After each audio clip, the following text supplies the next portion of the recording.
स्वागत है आप सभी का COQP 03 के टीचिंग एप्टीट्यूड के लेक्चर सीरीज में। ये लेक्चर नंबर 6 है जिसमें हम लोग चर्चा करने वाले हैं methods of teaching and teaching ads के बेसिस पे। तो हम लोगों ने प्रीवियसली पढ़ रखा है कि क्लासरूम के अंदर इंडिविजुअल डिफरेंसेस देखने को मिलती है। कोई बच्चा कलर की वजह से, कॉम्प्लेक्शन की वजह से, हाइट, वेट, इंटेलिजेंस, कई सारे चीजों की वजह से बच्चे आपस में डिफरेंट होते हैं। ठीक है, इंडिविजुअल डिफरेंस क्लास में देखने को मिलता है। तो बीइंग अ टीचर ये बहुत जरूरी है कि क्लासरूम को समझते हुए आप यदि किसी टॉपिक को पढ़ा रहे हैं और क्लासरूम में कुछ बच्चे यदि बोर हो रहे हैं तो आप टीचिंग मेथड को स्विच करिए। ठीक है, ये बहुत जरूरी होता है टीचर के लिए कि वो कई सारे मेथड्स को जानते रहे टीचिंग के, सो दैट वो मेथड रिक्वायरमेंट के हिसाब से स्विच कर पाए।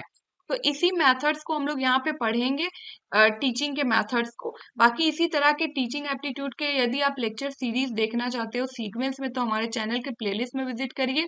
CUET BEd COQP 03 वाले प्लेलिस्ट में विजिट करिए। वहां पे आपको टीचिंग एप्टीट्यूड के सारे लेक्चर सीक्वेंस में देखने को मिल जाएंगे।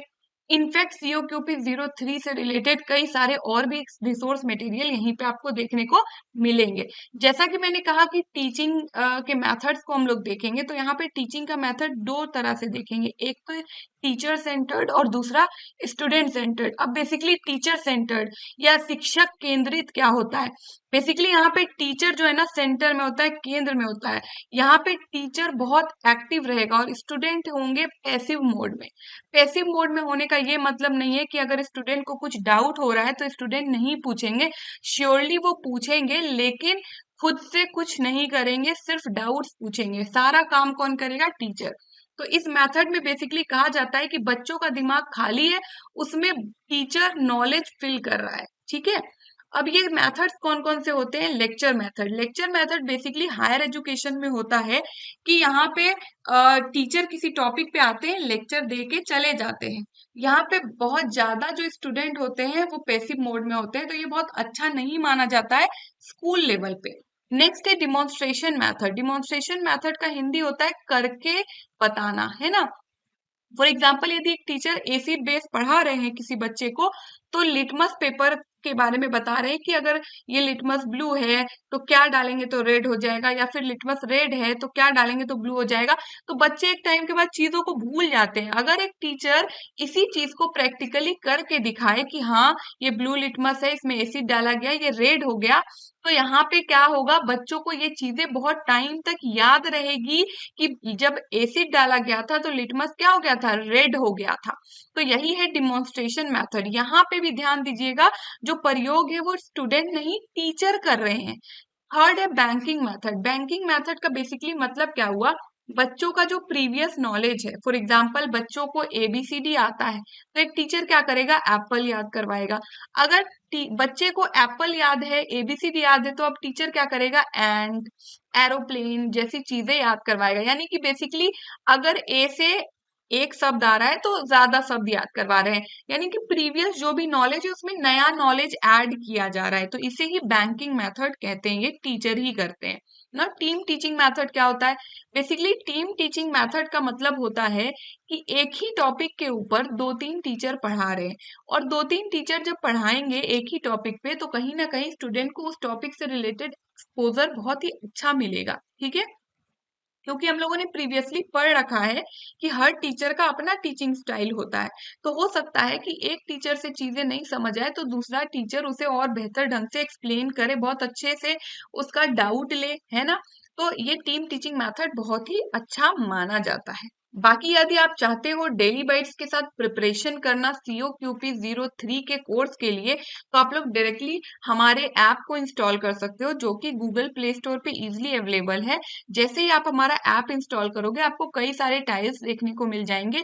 BEd entrance and BEd special education वाले टाइल में आप जैसे ही एंटर करोगे आपको COQP 03 से रिलेटेड कोर्स सामने विजिबल हो जाएगा। ये कोर्स बहुत ही लेटेस्ट पैटर्न पे बेस्ड है, लेटेस्ट सिलेबस पे बेस्ड है, जैसे कि teaching aptitude, GK, mathematics, science and environment, social science, art, music, yoga, theatre, sports जैसे क्वेश्चन COQP 03 के पेपर में देखने को मिलते हैं। इसी पे बेस्ड है हमारा रिसोर्स मटेरियल। आपको स्टडी मटेरियल मिलेगा, आपको रिकॉर्डेड लेक्चर मिलेंगे सब्जेक्ट वाइज, आपको मॉक टेस्ट भी देखने को मिलेगा लेटेस्ट पैटर्न के बेसिस पे। यानी कि सेम प्राइस पे आपको worksheet, subject wise quiz, lectures और मॉक टेस्ट देखने को मिल जाएंगे। तो आप चाहो तो प्रिपरेशन कर सकते हो। इनफैक्ट ये बहुत ही लो एंड रीजनेबल प्राइस में अवेलेबल है। साथ ही यदि आप चाहते हो कि आप लैपटॉप या कंप्यूटर से पढ़ो तो वो भी पॉसिबल है हमारे साथ। आप सिंपली डेली बाइट्स का ऐप गूगल पे सर्च करो www.dailybytes.in, तो हमारा ये वाला वेबसाइट आपके सामने विजिबल हो जाएगा। आपको इस वेबसाइट में लॉगिन पे जाना है। बेसिकली लॉगिन पे आप जैसे ही टैप करोगे आपको रजिस्टर का ऑप्शन देखने को मिलेगा। आपको खुद को रजिस्टर कर लेना है पहले, और इसके बाद आपको ईमेल कंफर्मेशन पे जाएगा। आपके ईमेल पर आपको कंफर्मेशन कर लेना है, तो आपको ईमेल एड्रेस और पासवर्ड के थ्रू आप लॉगिन कर पाओगे। आप जैसे ही डेली बाइट्स के वेबसाइट पे लॉगिन करोगे आपको देखने को मिलेगा अगेन चार्ट टाइल। आपको व्यू ऑल कोर्स वाले टाइल में विजिट करना है, क्योंकि यहाँ पे सभी तरह के कोर्स देखने को मिल जाएंगे। इनफैक्ट आप देख भी सकते हो कई सारे कोर्स हैं, जैसे फॉर एग्जाम्पल इग्नू, सीटेट। तो आपको क्या करना है, ऑल कैटेगरी में जाना है। यहाँ पे आपको बीएड चूज करना है, बीएड एंट्रेंस। जैसे ही आप बीएड एंट्रेंस चूज करोगे सिर्फ बीएड से रिलेटेड कोर्सेज देखने को मिलेंगे आपको। यहाँ पे COQP03 का भी कोर्स देखने को मिल जाएगा।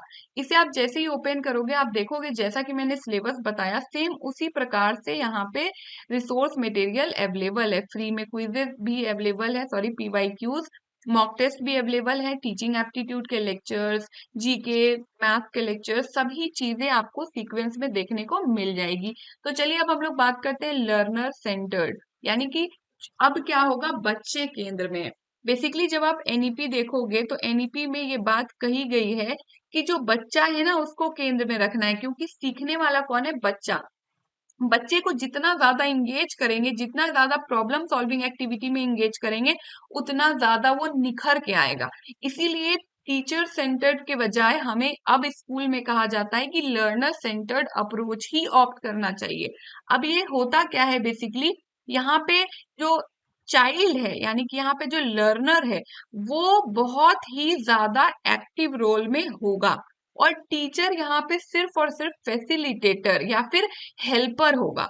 अगर बच्चा कुछ गलत डायरेक्शन में जा रहा है या फिर उसकी जो टॉपिक है उससे वो हटकर किसी और डायरेक्शन में जा रहा है, तो उस कंडीशन में सिर्फ एक टीचर क्या करेगा, बच्चे को हेल्प करेगा, गाइड प्रोवाइड करेगा। तो चलिए कुछ मेथड्स हम लोग देखते हैं जो इम्पोर्टेंट है। लेबोरेटरी मेथड यानी कि प्रयोगशाला विधि।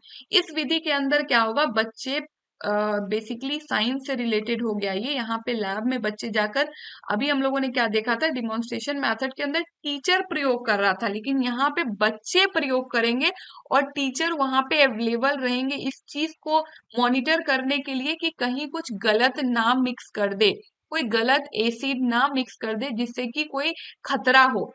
इस चीज को बस देखने के लिए वहां पे टीचर अवेलेबल रहेगा, बाकी सारा काम एक स्टूडेंट ही करेगा। सेकेंड है project method. Basically project method के अंदर एक टॉपिक प्रोवाइड किया जाता है और बच्चों को कहा जाता है कि इस पे वो रिसर्च करे, इसके प्रॉस एंड कॉन्स, रिजल्ट, हर एक चीज लिखे।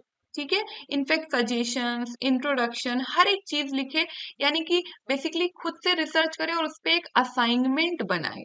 ठीक है, तो ये क्या हुआ, बच्चा ही यहाँ रिसर्च कर रहा है। अब यहाँ पे टीचर किस प्रकार से हेल्प करेगा, फॉर एग्जाम्पल बच्चे जो भी काम करेंगे टीचर को दिखाते रहेंगे कि देखो इस देखिए सर मैंने इस टॉपिक पे ये काम किया है। ठीक है, तो जो टीचर रहेगा वो क्या करेगा, अगर बच्चा रॉन्ग डायरेक्शन में जा रहा है, फॉर एग्जाम्पल अगर बच्चे को आपने कहा है कि बेसिकली अनएम्प्लॉयमेंट पे वो रिसर्च करे, ठीक है, और बच्चा अनएम्प्लॉयमेंट को छोड़कर जॉब मार्केटिंग जैसी चीजों पे चर्चा करने लग जाए, तो यहाँ पे टीचर बताएगा कि देखो हाँ ये वन ऑफ द फीचर है अनएम्प्लॉयमेंट का, लेकिन हमें इसे ज्यादा नहीं डिस्कस करना है, हमारा टॉपिक है अनएम्प्लॉयमेंट और हमें वहीं पे फोकस रहना है। तो ये टीचर ही बताएगा, तो इसीलिए यहाँ पे भी टीचर एज अ हेल्पर होता है। डिस्कशन मेथड बेसिकली क्या होता है, किसी टॉपिक के ऊपर स्टूडेंट को पहले ही बता दिया जाता है कि कल इस पे हम लोग चर्चा करेंगे क्लास में, और बच्चों को ही कहा जाता है कि तुम इसके कोई प्रॉन्स बताओ, कोई बच्चा उसका कॉन्स बताएगा। तो इस तरीके से डिस्कशन चलता है, या फिर हर बच्चे अपना इनपुट देते हैं, तो इसे डिस्कशन मेथड कहते हैं। और अगर किसी का इनपुट गलत होता है तो वहां पे टीचर उसे करेक्ट करता है ना। ब्रेन स्टॉर्मिंग मेथड, बेसिकली यहाँ पे प्रॉब्लम सॉल्विंग, कुछ ऐसे कंडीशंस, कुछ ऐसे क्वेश्चंस बच्चों के सामने रख देना जिससे बच्चों को सोचना पड़े। ठीक है, फॉर एग्जाम्पल आप बच्चों को कह दो कि इलेक्शन होने वाला है, तो आपको क्या लगता है इलेक्शन में कौन सी पार्टी जीतनी चाहिए? पार्टी नहीं, बेसिकली वह कौन सा ऐसा नेता हो जो जीते। आप एक नेता में क्या क्वालिटीज मानते हो? तो बच्चे अगर इन चीजों को डिस्कस करेंगे तो इससे फ्यूचर में ऐसा हो सकता है समय के साथ कि जो कास्ट पे वोटिंग होती है इंडिया में वो ना हो। तो इसी तरह के कुछ क्वेश्चंस आपको बच्चों के सामने रखना है जिसपे बच्चे सोचे, आंसर करें, देन आप उसमें करेक्ट करो, आप अपना भी इनपुट दो। तो ये होता है ब्रेन स्टॉर्मिंग मेथड। ना सेमिनार मेथड, सेमिनार मेथड के अंदर बच्चों को टॉपिक दिया जाएगा अगेन, लेकिन उस पे बच्चे रिसर्च भी करेंगे और बच्चे उसको प्रेजेंट भी करेंगे। और अगर इसमें भी कुछ गलती होती है बच्चे से तो टीचर ही यहाँ पे उसे भी करेक्ट करेगा। सेम कंटेंट आपको यहाँ पे हिंदी में भी एज यूजुअल अवेलेबल है। तो चलिए अब हम लोग बात करते हैं टीचिंग एड की। शिक्षण सामग्री होती क्या है टीचिंग एड? टीचिंग एड का सिंपल मतलब होता है वैसी चीजें जो टीचर को पढ़ाने के दौरान हेल्प करे। ओके, हेल्प करने का जो भी चीज है जिससे टीचर अपने टीचिंग को और बेहतर कर सकता है उसे टीचिंग एड कहते हैं। यहाँ पे कई सारे टीचिंग एड्स के एग्जाम्पल है जिसमें से हम लोग देखेंगे विजुअल एड यानी कि वैसे टीचिंग एड जिसे बच्चा सिर्फ देख सके, ऑडियो विजुअल एड जिसे बच्चा सिर्फ देख और सुन भी सके, और तीसरा है ऑडियो एड यानी कि बच्चा सिर्फ सुन सके। तो सबसे पहले बात करते हैं रेडियो, टेप रिकॉर्डर और ग्रामोफोन। बेसिकली इसमें बच्चों को हम लोग किसी प्रकार का ऑडियो या फिर किसी किंग के बारे में पढ़ा रहे हैं या फिर किसी नेशनल मूवमेंट के लीडर के बारे में पढ़ा रहे हैं या फिर अभी के प्रेजेंट लीडर्स के बारे में पढ़ा रहे हैं, तो उनसे रिलेटेड उनके व्यक्तित्व को समझने के लिए उनसे रिलेटेड उनके स्पीचेस सुना सकते हैं बच्चों को। तो बच्चों को उस टॉपिक पे ज्यादा क्लैरिटी होगी कि वो पर्सन एज अ पर्सन कैसा था। तो ये हो गया ऑडियो एड। नाउ हम लोग बात करेंगे विजुअल एड के अंदर। विजुअल एड कई सारे होते हैं। एक्चुअल ऑब्जेक्ट का मतलब क्या हो गया? यदि आप बच्चे को कुछ पढ़ा रहे हैं तो उसको सच में लेकर जाएं। फॉर एग्जाम्पल यदि आप बैग पढ़ा रहे हो तो आप बैग के दिखाओ बच्चों को सामने, या फिर आप पढ़ा रहे हो ओ फॉर ऑरेंज तो आप एक संतरा लेकर स्कूल जाओ ऑरेंज, ताकि दिखाओ बच्चों को ये ऑरेंज है ना। अम्ब्रेला, यू फॉर अम्ब्रेला पढ़ा रहे हो तो अम्ब्रेला लेकर जाओ। ये छोटे एकदम छोटे बच्चों के साथ ये एक्चुअल ऑब्जेक्ट वाली सीन ज्यादा होती है। ब्लैक बोर्ड, कुछ भी आप पढ़ा रहे हो तो ब्लैक बोर्ड पे ड्रॉ कर सकते हो। बुलेटिन बोर्ड क्या होता है? अगर कुछ न्यूज़पेपर से रिलेटेड हो या फिर कुछ आप क्लास में पढ़ा रहे हो और आपने कह दिया है कि कल मैं बुलेटिन बोर्ड पे लगा दूंगी, बेसिकली ये वाला जो है ये बुलेटिन बोर्ड होता है, यानी कि इंफॉर्मेशन यहाँ पे प्रोवाइड की जाती है। अब मान लेते हैं आप भोपाल गैस ट्रेजिडी पढ़ाए हो और आपने बच्चों को कहा कि मैं उससे रिलेटेड न्यूज़पेपर की कटिंग या फिर उससे रिलेटेड इमेज आप लोग को कल बुलेटिन बोर्ड पे लगा दिखेगा, आप वहां से देख लेना। तो इसके हेल्प से भी टीचर कहीं ना कहीं अपनी टीचिंग को बेहतर करता है। न्यूज़पेपर, कुछ न्यूज़ में आया हो और टीचर उसी टॉपिक को पढ़ा रहा है तो ये बहुत हेल्पफुल हो जाता है कि टीचर न्यूज़पेपर लेकर जाए। नाउ ग्राफ, ग्राफ क्या होता है? आप अगर पढ़ा रहे हो तो आप एक लेवल डिसाइड करने के लिए ग्राफ्स का यूज कर सकते हो। जैसे कि फॉर एग्जांपल आप पढ़ा रहे हो अनएम्प्लॉयमेंट या फिर आप पढ़ा रहे हो एजुकेशन लिटरेसी, तो इसके लिए आप ग्राफ का यूज कर सकते हो। पहले इतनी लिटरेसी थी अब इतनी है, तो ग्राफ कहीं ना कहीं हेल्प करता है आंकड़ों को समझने में, नंबर्स को समझने में। मैप, बेसिकली सोशल साइंस के टीचर जो है मैप का बहुत यूज करते हैं। सर्वे, सर्वे भी अगेन यही हो गया कि प्रीवियसली जो भी सर्वे हो रखा है कास्ट के बेसिस पे, अभी जैसे जातिगत जनगणना हर जगह हो रही है, होने की बात हो रही है, या फिर एजुकेशन का सर्वे होता है। कई सारे ऐसे सर्वे होते हैं जिसके आंकड़े जो होते हैं बहुत इंपॉर्टेंट होते हैं क्लासरूम में प्रेजेंट करने को। मॉडल्स बेसिकली क्या होता है? आप यदि नालंदा यूनिवर्सिटी के बारे में पढ़ा रहे हो तो आप एक नालंदा का मॉडल लेकर जाओ, तो बच्चों को एक अंडरस्टैंडिंग होती है कि अच्छा नालंदा ऐसा दिखता था, नालंदा यूनिवर्सिटी। ना फ्लैश कार्ड, फ्लैश कार्ड बहुत छोटे बच्चों के लिए यूज किया जाता है। ये फ्लैश कार्ड, यदि ए फॉर एप्पल पढ़ा रहे हैं तो उसमें एप्पल की फोटो भी बनी हो, एफ फॉर फ्लावर पढ़ा रहे तो फ्लावर बना हो, तो ये होता है फ्लैश कार्ड।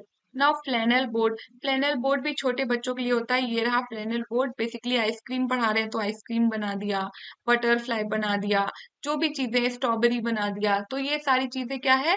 फ्लैनल बोर्ड कहलाती है। वहां पे भी बच्चों के लिए इंफॉर्मेशन भी डाला जा सकता है ना। ओवरहेड प्रोजेक्टर, अब आप सोचोगे प्रोजेक्टर में तो हमें सुनाई भी देता है, हाँ देता है, लेकिन ओवरहेड प्रोजेक्टर का मतलब हुआ कि सिर्फ इसमें फोटोज या स्लाइड्स मूव कर रहे हैं, यहाँ पे कोई भी साउंड नहीं है। अगर ओवरहेड प्रोजेक्टर या फिर एक नॉर्मल प्रोजेक्टर जिसमें साउंड होता है तो उसे प्रोजेक्टर बोलते हैं, ओवरहेड प्रोजेक्टर नहीं बोलते हैं। इनफैक्ट सीटेट के एग्जाम में भी इस पे बेस क्वेश्चन आता है कि इनमें से कौन सा है जो कि विजुअल एड नहीं है और उसमें ओवरहेड प्रोजेक्टर होता है, बच्चे गड़बड़ कर देते हैं। ये ध्यान रखना है कि ओवरहेड प्रोजेक्टर ही विजुअल एड है। नाउ स्लाइड्स, अभी देखिए मैं आप लोग को स्लाइड्स के हेल्प से ही पढ़ा रही हूँ, लेकिन क्योंकि मेरी वॉइस इसमें एडेड है तो ये स्लाइड्स नहीं है, ये विजुअल एड नहीं है, ये क्या है, ऑडियो विजुअल एड है। लेकिन इसी स्लाइड्स को यदि मैं आपको कहीं पे प्रोवाइड कर दूं, टेलीग्राम पे, व्हाट्सएप पे, कहीं पे भी, तो ये जो स्लाइड्स आप बाद में ओपन करके देखोगे तो ये विजुअल एड हो जाएगा, क्योंकि आप सिर्फ देख पा रहे हो, आप मेरी वॉइस उसमें अटैच्ड नहीं है ना। आखिरी बच गया ऑडियो विजुअल एड। अब ये क्या है, इसके अंदर टेलीविजन, कंप्यूटर, फिल्म स्ट्रिप्स, ये सारी चीजें आ गई। आप सिंपली ये समझो इसमें साउंड और विजुअल दोनों है। यहाँ पे प्रोजेक्टर आ गया, प्रोजेक्टर यहाँ पे साउंड के साथ रहेगा। मल्टीमीडिया के यहाँ पे एग्जाम्पल है, ये सभी भी क्या हो गए, हमारे ऑडियो विजुअल एड ही हो गए। तो इसी के साथ ये वीडियो लेक्चर एंड होता है। अगर आप लोगों को कोई डाउट रह जाता है COQP03 से रिलेटेड तो आप लोग डायरेक्टली मुझसे इंस्टाग्राम पे जुड़िए, मेरी आईडी की लिंक डिस्क्रिप्शन बॉक्स में दी होगी, या फिर सिंपली इंस्टाग्राम पे सर्च करिए daily_नुपुर और मुझसे जुड़कर आपके जो भी डाउट्स है उसे आप सॉल्व कर सकते हो। बने रहे हमारे साथ इन सभी सोशल मीडियाज के थ्रू, इन सभी सोशल मीडियाज के लिंक डिस्क्रिप्शन बॉक्स में दिए होंगे। Stay tune, stay updated and don't forget to follow your dreams and do comment your views in the comment section. Thank you.